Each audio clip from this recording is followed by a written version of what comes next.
Às vezes eu tenho uma crise de fé. E muitas das vezes a resposta... Você tem alguma religião? Sou católico. Beleza. A resposta é o livre-arbítrio. Eu Tá. nunca me convenci. Se Deus é onisciente, onipotente e onipresente, por que por escolha própria ele tolera a existência de um inimigo? Que E do seria, mal, no né, caso, o demônio. E no mal também, É. o sofrimento humano. Isso. Sabe, aquela assim, eu sou onipotente, mas eu sou tão bom que eu tolero a existência de um inimigo? Sim. É nesse sentido? Essa é uma pergunta, assim, esse é o problema do mal. Esse é um problema famoso e, na minha opinião, um dos melhores argumentos ateus. Na minha opinião, um dos melhores argumentos ateus. Teve bastante desenvolvimento do problema do mal. Durante 2.500 anos, a gente ficou naquele problema básico, assim, né? Se existe um Deus onisciente, que sabe de tudo, um Deus onipotente, que pode fazer tudo ou qualquer coisa, e um Deus omnibenevolente, que ama todas as pessoas, se Deus pode tudo, então ele pode acabar com o sofrimento humano agora. E se ele é totalmente amoroso, ele quer acabar com todo o sofrimento agora. Então por que há sofrimento? Né? Essa é a pergunta clássica do problema do mal. Está lá no Sexto Empírico com Epicuro, está em Hume. Santo Agostinho tenta responder isso. Tem a resposta do livre-arbítrio no Santo Agostinho, a Teodiceia. Santo Agostinho foi o primeiro a... Tem uma história, eu não vou lembrar agora de cabeça, minha memória está péssima. Você não lembrava o nome do livro, vai lembrar a história do Santo Agostinho? Mas ele foi o responsável pela a popularização do pensamento filosófico na religião. Meio que uma forma mais racional de pensar a religião, não tão voltada para... Eu acho que isso é meio... perspectiva muito sobrenatural? Não, acho que não. Não. Acho que não. Acho que assim... Há um overhate aí, né? Se você pegar o período da patrística, que é os primeiros 500 anos do cristianismo ali, desde o segundo século você já tem um movimento intelectual surgindo, por exemplo, com Justino, um Marte, que é um cristão que era estoico, e que depois ele, quando encontra o cristianismo, ele disse, encontrei a verdadeira filosofia, né? E para ele inclui Platão, Aristóteles, tudo ali, naquele meio. Então a filosofia ela já entra, e o helenismo já entra no pensamento cristão desde o segundo século. Legal. Agostinho é o ápice, claro. Agostinho é o ápice do negócio. Totalmente. Eu tive algumas aulas, algumas coisas sobre filosofia. O negócio do mal. Sim, voltando a esse problema. Então, assim, existem respostas a isso. E que são interessantes, né? Eu acho que são intelectualmente suficientes. Mas antes de entrar na resposta, né?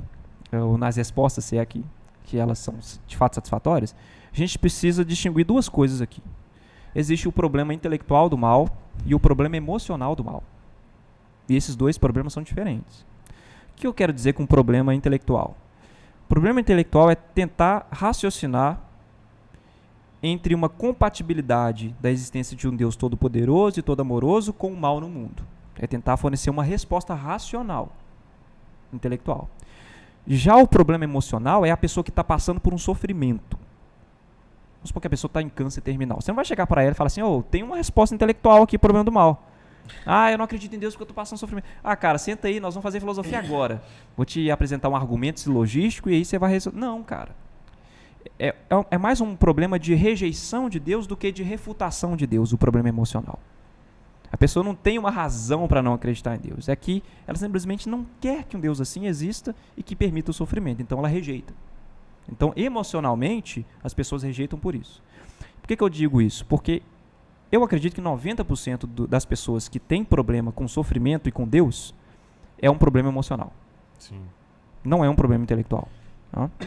E isso não é minimizar o problema emocional, porque é sério. Pessoas passam por perrengues na vida e a gente não pode minimizar isso. Só que eu acho que a estratégia é outra. Você tem que ser um ombro amigo, sei lá, né, para a pessoa que está passando. Mas voltando para o problema intelectual, porque como filósofo a gente não é chamado para pensar, ou pelo menos para falar como a gente se sente sobre alguma coisa, mas como a gente pensa sobre isso. E voltando à questão do problema do mal, né? Se Deus existe, por que existe sofrimento no mundo? Santo Agostinho dizia o seguinte, olha, existe sofrimento no mundo porque existe livre-arbítrio. Essa resposta não me convence. Ok. Por que não te convence? Eu acho que eu já sei por que não te convence. Porque se Deus é todo poderoso, ele não poderia ter criado o mundo com livre-arbítrio e sem o mal? E se ele poderia, por que não fez? Já que ele é totalmente bom. Provavelmente é essa a sua resposta, certo? Bom, aí a gente tem que pensar o que significa onipotência divina. Eu acho que esse é o X da questão fundamental. E vou voltar para um outro argumento e volto para ele para a gente esclarecer. O argumento da pedra. Todo mundo já ouviu isso. Se Deus é todo poderoso, ele pode criar uma pedra tão pesada que ele não consiga levantar? O que vocês acham? Deus pode criar uma pedra tão pesada que ele não consiga levantar? Fudeu. Pode ou não pode? Pô, isso aí... Pode, porque aí ele vai passar a poder, porque a onipotência dele, ele pode dispor dela. Então, Deus pode criar uma pedra tão pesada que não consiga levantar. Aí Então ele não tá é onipotente. dispondo mas ele tá dispondo. Porque ele tá pode abrindo criar, mão. mas não pode levantar. É. Então não é onipotente. Sim, ele dispôs naquele momento da onipotência. Não. Não, por exemplo, ele pôs a pedra que ele não pode levantar. Isso. Aí Mas ele pode ou não pode? Não pode. Então, se Ele ele não pode- pode, ele pode ele não colocar está só a pedra. dispondo. Ele pode Concorda? colocar a pedra. Isso. Mas ele não pode também não levantar. Ele vai colocar a pedra que ele não consegue levantar. Para mim ele Isso. pode. Só que ele abriu mão Ah. da onipotência dele. Não, mas pensa comigo, olha, o que você está dizendo. Deus pode criar essa pedra, mas ele abre mão de poder levantá-la, é isso? Isso. Mas então ele pode levantá-la, ele só abre mão. A pergunta não é essa, Não é que. entendeu? A partir do momento que ele escolhe criar uma pedra que ele não pode levantar, ele, no ato da criação, foi com a pedra a onipotência dele. Ah, entendi. Mas isso não pode acontecer porque senão Deus perderia uma propriedade essencial dele, que é ser onipotente. Exato, mas aí ele quis perder. É basicamente o constituinte originário. Mas aí que está o ponto. Isso não poderia nem acontecer em princípio, porque não pode haver nada que Deus não possa fazer. E se isso que você está falando é Se verdadeiro... Deus disser que pode, Não, mas se ele disser que pode levantar uma pedra que ele não pode levantar, é uma contradição. não. Se ele disser que ele pode colocar uma pedra que ele não pode levantar, Isso, mas ele não pode levantar mesmo. a partir do momento que Então a pedra não é existe, onipotente, ué. ele cedeu a onipotência dele. Ele é tão onipotente que ele pode abrir mão da própria onipotência. Mas então ele já abriu mão. O que seria uma contradição lógica. Não. Porque Deus é, por definição, onipotente. Sim, aí ele deixaria de ser Deus. Sim, mas em princípio... Aí que tá o ponto. Ó. O ponto é o seguinte, né? O que os caras Então estão sua tentando pergunta fazer tem com, que ser o com o seguinte: negócio da pedra. Ele pode criar uma pedra que ele não possa levantar sem deixar de ser Deus? Pode ser, se você quiser colocar desses moldes, né? Isso, fica melhor. Mas o ponto é o seguinte, olha, existe algo que Deus não possa fazer? Em tese, não. Né? Por isso que a pergunta é interessante. Porque se ele pode criar a pedra que ele não pode levantar, então há algo que ele não pode fazer continuando sendo Deus, como você quiser, né? Entendi. Entende? Então ele não pode criar a pedra. E continuar sendo Deus, no mínimo. Mas se eu falo que ele não pode criar a pedra, ele continua sendo não onipotente, porque ele não pode criar a pedra. Ele não só não pode levantar, como também não pode criar a pedra. Pra mim, pode fechar esse podcast hoje. Já zerei. Zerei a Não, vida. mas peraí. Zerei a vida toda. Mas sabe por que, que o problema do mal ele é tão aparentemente complicado? Porque a gente toma esse conceito de onipotência divina como a capacidade de fazer coisas logicamente impossíveis. O que eu quero dizer com isso? Quando os teólogos e filósofos falam que Deus é onipotente, o que eles estão dizendo é que Deus pode fazer tudo o que é logicamente possível. A filosofia não significa... criou ela definiu o dever ser de Deus. Eu acho que não. Eu acho que a filosofia conceituou o que é onipotência. Perfeito. Não criou, mas descreveu de maneira mais rigorosa. Colocaria assim. Né? Por quê? Fazer algo logicamente possível, por exemplo, Deus pode fazer um universo do nada. Isso não é fisicamente possível, mas é logicamente possível. Não existe nenhuma contradição lógica. Sim. Né? Deus pode andar, se ele for um ser humano, em cima da água. Isso é fisicamente impossível, mas é logicamente possível, não envolve nenhuma contradição lógica, só física. Mas Deus não pode fazer um círculo quadrado ou um triângulo de 4 pontas, porque isso seria uma contradição lógica. A questão da pedra, né, ironicamente, é um problema de contradição lógica. Então é só um jogo de palavras. Como é um paradoxo, então Deus não pode fazer, não porque isso é imperfeito, né, mas porque ele é perfeito e não pode fazer imperfeições mesmo. O ponto é esse. Nesse sentido, voltando ao problema do mal, a pergunta é: Deus poderia criar seres livres e, ao mesmo tempo, garantir e determinar que as escolhas desses seres fossem sempre boas? Não. Por quê? Porque ele não estaria sendo o homem bondoso. Porque as criaturas não seriam livres. Porque se Deus sempre garante que a escolha vai ser livre, se ele determina a escolha, isso é o contrário de liberdade. Para que o indivíduo seja de fato livre, tende a haver a possibilidade de eu não determinar a escolha previamente. Eu posso saber o que ele vai escolher, isso é onisciência. Mas eu não posso determinar um agente livre, porque isso é contradição em termos, né? Então, a defesa do Santo Agostinho vai para essa direção.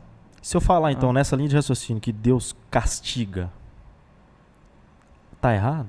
Não está errado. Por que estaria errado, né? Porque a escolha, de fato, seria do ser humano nesse caso, né? Mas se ele castiga, por que ele castiga? Ele castiga porque existe uma ordem moral no universo. E a ordem moral, quando ela é quebrada, ela exige punição.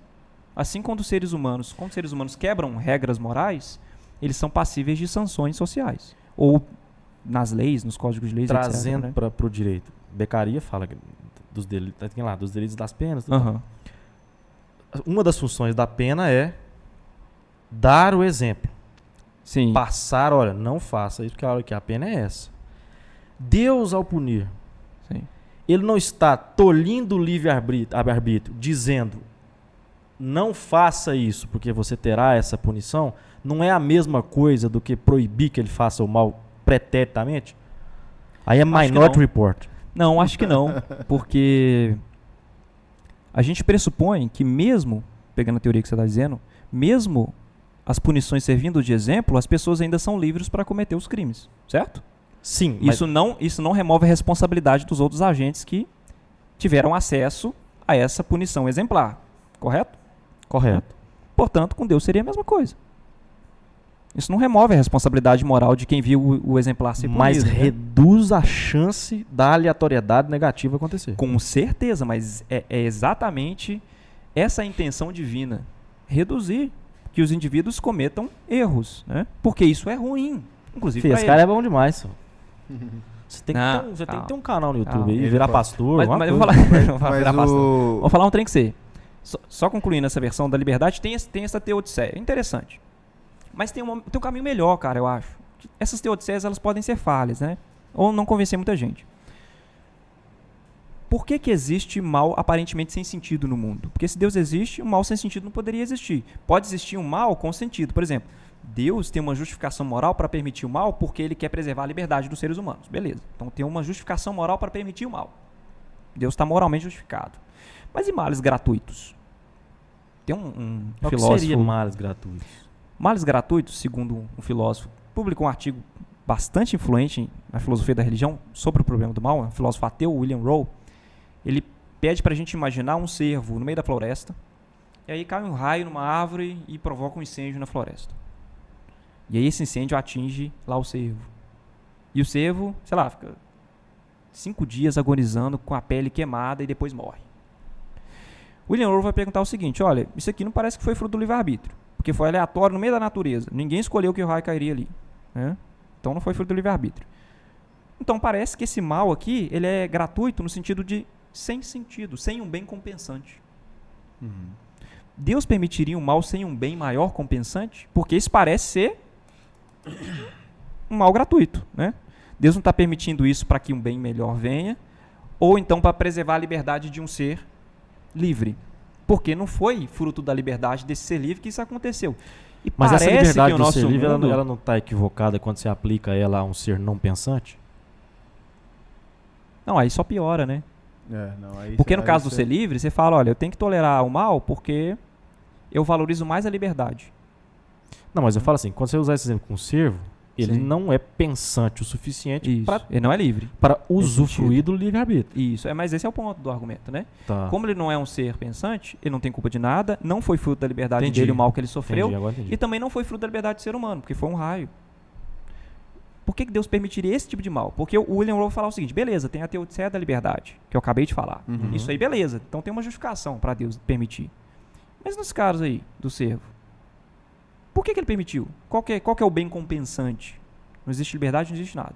Então são os males gratuitos. Esse é um problema complicado na filosofia da moral aí. Então, a resposta mais interessante que eu acho hoje vem de um outro filósofo chamado Stephen Dijkstra, que em 84 publicou um artigo respondendo e ficou famoso na filosofia da religião. ele vai apelar para o princípio de razoabilidade epistêmica. O que significa isso? Vamos supor que eu olho para essa sala aqui e falo, olha, não tem nenhum elefante aqui. Aí você me pergunta assim, por que você chegou a essa conclusão? Tô chegando lá, mas... Pô, velho, é só um exemplo, tá? Não é a realidade, não. Mas assim, ó, não tem nenhum elefante aqui. Aí alguém pergunta, por que você chegou a essa conclusão? Ah, porque eu não vi nenhum elefante aqui. Então, pra mim, pareceu, visualmente, que não tinha elefante, disso eu inferi que não tinha mesmo. O Dijkstra vai dizer que isso é uma inferência boa, porque se houvesse um elefante na sala, eu provavelmente o veria, né? Com a minha visão. Se houvesse um elefante, eu veria. Como eu não vi, então é provável que não tem. Mas e Kant? Peraí. Agora, se eu olho para as minhas mãos e falo assim, olha, não tem nenhum germe na minha mão. Será que essa inferência é boa? Alguém pergunta assim, por que você acha que não tem nenhum verme na sua mão? Ah, porque eu não vi nenhum germe na minha mão. Não seria uma inferência boa, sabe por quê? Porque se tivesse vermes na sua mão, mesmo assim você não veria. Mesmo assim. Porque a sua visão não é apropriada para ver germes, né? Você precisa de um microscópio, no mínimo. Por que eu estou dizendo isso? No caso de Deus, a resposta é o seguinte. Se Deus existe, ele é transcendente, onisciente, sabe de coisas de causas que se fizer isso, daqui a 100 anos vai produzir aquele efeito. A onisciência de Deus faz isso. Né? Se esse Deus existe, onipotente, onisciente, transcendente, será que se houvesse razões morais por trás de sofrimentos aparentemente sem sentido, eu captaria com a minha cognição? Não. Que a sua cognição é limitada. Não, muito... Exatamente. Não. O ponto é que Deus está mais parecido com o caso dos germes do que com o elefante. Sim. O ponto é o seguinte, olha, então não é justificável eu raciocinar da seguinte maneira. Não vejo sentido nesse sofrimento. Logo, não há razão por trás desse sofrimento. Por quê? Porque se houvesse razão por trás desse sofrimento, eu não captaria da mesma maneira. Esse e é aí o meu o padre ponto. termina assim, eis o mistério da fé. Esse é o ponto. Só que não é um apelo mistério. Esse é o... Veja, você pega um princípio racional, isso que é interessante, né? Sim. Porque as pessoas falam assim, ah, Deus, não sei, deixa pra ele resolver. Não. Você pega um princípio racional, você aplica num caso o princípio racional e fala, é racionalmente justificado você suspender o juízo nesses casos. Não é racional você dizer que o sofrimento, porque é aparente, é real. É real não, o sofrimento não, há razão por trás do sofrimento, né? Isso aí foi o fruto da minha conversa isso é legal, com né? o Diego, porque ele não estava entendendo esse meu ponto, porque eu também não tinha essa explicação. Agora você tá municiado. Pra dar. Mas já chama ele amanhã pra conversar em inglês no Dutch Meeting. Já arrebenta cara, lá, ó. Porque aí eu quero ver. Sensacional, porque é isso aí, eu acho que responde a toda a conversa que eu tive com ele de horas ali, porque ele não estava querendo, não estava entendendo, não queria entender o meu ponto, que é exatamente esse. Eu acho que é exatamente esse aí. E... Por isso que isso chama teísmo cético, essa posição. É famosa hoje. Teísmo cético porque você é um teísta, mas você é cético em relação à sua capacidade cognitiva de captar razões divinas, porque complexas por trás do sofrimento. Isso me lembra de uma coisa... Fica cético em relação ao sofrimento. Eu acho que eu te falei sobre isso. Tem um vídeo de um cara que eu sou fã, que é o Carl Sagan, no YouTube, fantástico, até que se quiserem assistir é lá no Cosmos. Muito bom. Que ele explica mais ou menos isso daí, cara. Eu acho que tem a ver. Não é a mesma coisa, mesmo tem aquela passagem do Young Sheldon também, né? Que ele... Do Big Bang Theory? Né, tem o Big Bang Theory e tem a série só com Sheldon novinho. Cara, eu não vi, mas parece ser fantástico. Chama Young Sheldon. E aí ele já era, à época, nerdola. Ateu e sempre foi muito inteligente. E aí ele vai ter uma discussão com a mãe, e a mãe dele questionando essa questão de Deus e tudo. E aí ele, com conhecimento de astrologia e tudo, ele usa a ciência para deixar a mãe dele mais calma, convencer ela que Deus existe, mas mesmo ele não se convencendo. Ou seja, ele advogou a existência de Deus advogado do diabo, nesse caso. O próprio contra a própria crença dele. Sim. E é bacana de eu acho o exercício fantástico. Assim, quem trabalha com filosofia da religião não tem jeito. Tem que ler esses autores e tem que tornar... O ponto filósofo é esse. Tornar o argumento melhor e depois derrubar. É essa a graça do negócio. Assim, olha, eu vou conceder isso e vou aumentar. Vamos conceder isso e vou aumentar o seu argumento. Ficou melhor ainda. Mas ainda existe essa resposta interessante.